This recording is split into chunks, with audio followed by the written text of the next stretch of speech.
So, I watched the so-called Rape of Britain documentary series 1. And I don't usually watch these sorts of things, but I thought I'd look at the other side of things.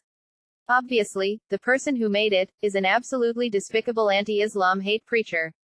That aside, I just thought I'd make an object review on the documentary. And it's about a particular case of a girl called Nicole. And it goes through the story of her being allegedly raped by men who she names. And what is actually noteworthy from this documentary series is that when Tommy Robinson asks her about why she thinks the perpetrators have not been prosecuted, she says, it was because of their high status, because they had money and basically corruption. And this just goes against the narrative that Tommy Robinson and people who are like on the far right like to spew, that is was because of not seeming to be racist or whatever. We saw this, by the accounts of what happened with that senior police officer, called Jim Barley's, and so this is kind of ironic, because after she said that, Tommy Robinson said, well, that's an opinion.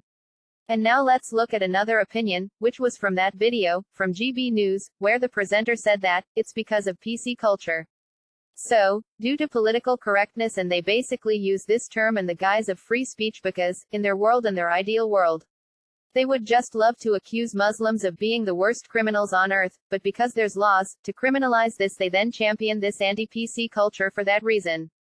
But it was just ironic because the victim herself said it was not due to political correctness.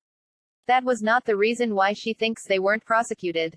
Anyway, this is just something interesting that I wanted to share. Obviously what happened to her is unacceptable.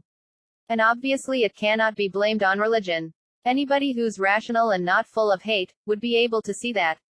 But unfortunately, there are also people out there who are full of hate like Tommy Robinson and his ilk who would love to, we know his history. That, and yeah, that's all I wanted to say. Goodbye.